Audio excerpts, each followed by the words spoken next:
fast, focused, and fearless. Here's everything you need to know as you jumpstart your day. I'm Diego Castro. The Justice Department is now considering Negros Oriental Congressman Arnie Teves as a potential mastermind in the slay of Governor Roel Degamo. Marlene Alcaide with the report. Using a backhoe, CIDG personnel dug up a part of this 50-hectare vacant lot in HDJ Bayawan Tolong compound in Santa Catalina, Negros Oriental, a mill allegedly owned by former Negros Oriental Governor Pride Teves. This is supposedly the area where witnesses say they were asked to bury ammunition. After digging a 10-foot hole, authorities were able to recover long and short firearms and explosives. The Joint Task Force says the firearms they found in the compound have been buried for quite some time now. These include 6 rifles, 9 pistols, and over 9,000 rounds of live ammunition. 3 individuals were also arrested at the mill, 2 security guards, and 1 fire truck driver. However, Pride, who is now the president of the company that owns the sugar mill and the subject of the search warrant, was not in the compound during the raid. Pride is the brother of Negros Oriental 3rd District Representative Arnie Teves, who is being linked to the killing of Governor Roel Degamo. Aside from the firearms, the CIDG also seized some 18 million pesos in cash from the sugar mill so it can be used as evidence. Ang kanila namang sinabi is andun siya sa pinaginalaang crime scene. They don't have the interest on the money, but they have to account kung mayroon ba itong kinalaman. The evidence seized, as well as the 3 suspects, were taken to the CIDG headquarters. But authorities clarify the search warrant does not pertain to the Degamo slay case, but is meant for the seizure of illegal firearms. To dismantle armed groups. Those firearms, not licensed firearms, then this could have been also a source of yung instability doon sa area. Kaya kami, as a Joint Task Force Negros, we appreciate yung naging ginawa ng CIDG na haluglugin yung area na yon. Pride Teves says, though, that he only owns 10% of the corporation, which led him to believe that he was the only target of the CIDG.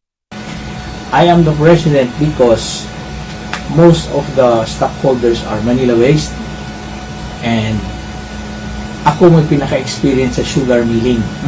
Meanwhile, the Justice Department is looking at 2 to 3 masterminds in the killing of Degamo. Justice Secretary Remulla says one of the suspected masterminds is Congressman Teves. Congressman Teves texted me. I think they're considered, they're being considered as masterminds, but I don't know yet.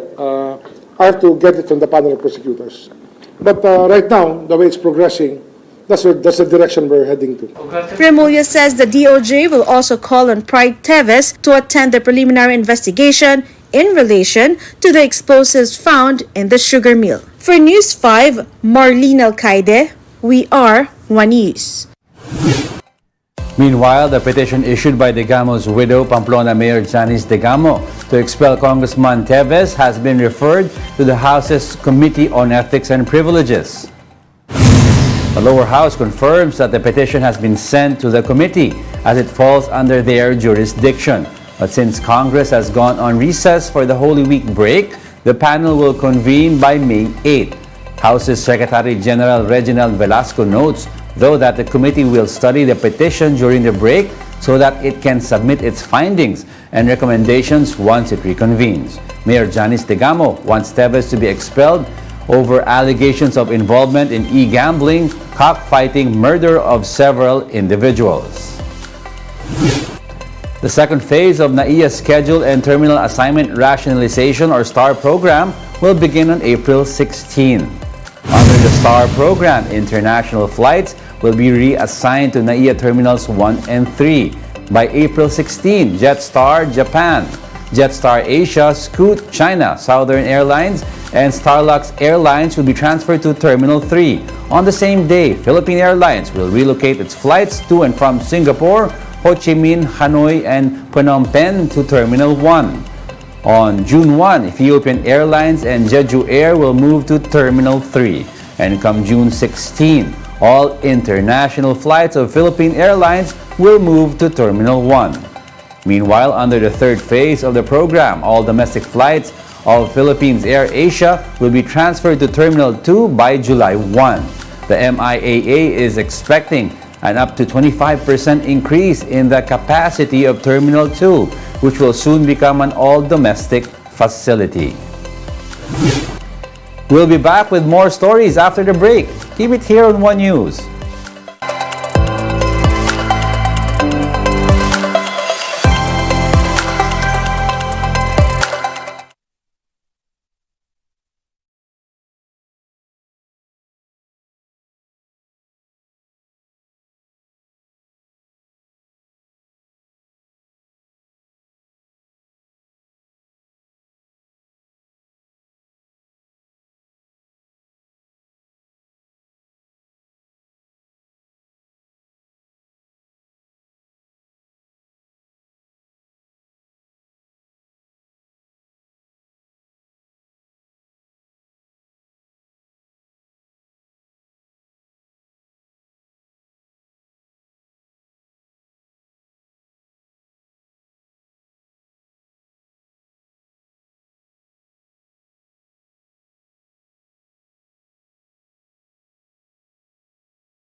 You're still watching One News Now. I'm Jago Castro.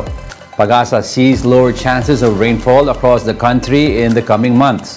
Forecaster Samuel Duran explains that only the easterlies may bring rain showers for now. He noted, though, that the current weather is still under neutral condition ahead of the possible onset of El Nino. Pag-asa warned that the phenomenon will likely develop by July to September and may persist until 2024. El Nino increases the likelihood of below normal rainfall conditions which could lead to droughts. So far po sa ngayon, Ma'am Gretchen, halos easterlies natin kasi ang halos magbibigay ng paulan lamang ay nasa eastern portion ng ating bansa. No, ang ina-expect natin ngayon sa mga susunod na buwan ay yung passage ng tropical cyclone. Pero most likely, kapag napasukan pa tayo ng ridge of high pressure area, mas mababa pa po yung tsansa ng mga pag-ulan. So most likely, hindi masyadong maulan ng mga susunod natin mga araw at buwan. Over in the upper house, Senator Joel Villanueva has filed a resolution seeking inquiry on the government's plans on water supply. For Senator Nancy Binay, the National Water Resources Board should also share its plans with LGUs. Senator Coco Pimentel warned that they may be compelled to hold hearings if the issue will remain unaddressed. Aside from water concerns, there's also the threat of power outages this dry season. The National Grid Corporation of the Philippines warns of possible power interruptions after the Energy Regulatory Commission or ERC denied its request for month-on-month extensions of its ancillary service agreements. These service agreements support the transmission of power from generators to consumers and are necessary to maintain reliable operations. The grid operator said that their request was denied after they opened bids for ancillary services this month. The NGCP expects to formally grant contracts next month, but the provisional approval from the ERC could be out by June at the earliest. The grid operator said that this current setup poses danger to the transmission system. The NGCP has written to the Department of Energy to intervene ahead of the possible power outages that could be expected in the coming months. The first section of the North Luzon Expressway connector has been opened to the public right in time for the Holy Week Exodus. Leading the inauguration was President Bongbong Marcos, who was accompanied by Metro Pacific Tollways Corporation Chairman Manny V. Pangilinan, as well as other officials. In his speech, Marcos said the first phase of the NLEX connector is expected to provide relief to the logistics sector by cutting travel time between Manila and Caloocan to just 5 minutes. The President also promised that under his administration's Build Better More program, the government will continue to push for the interconnectivity of major roads and the expressways in strategic places within the archipelago. The second phase of the connector, which will stretch from España to Magsaysay, is expected to open by June. Nagtitinginan kami kanina nung sinabi Manila, Caloocan will be 5 minutes. Sa buong buhay natin, never pa natin nakita yung 5 minutes na galing Caloocan hanggang Maynila. Baka yung ating pangarap ay matupad na.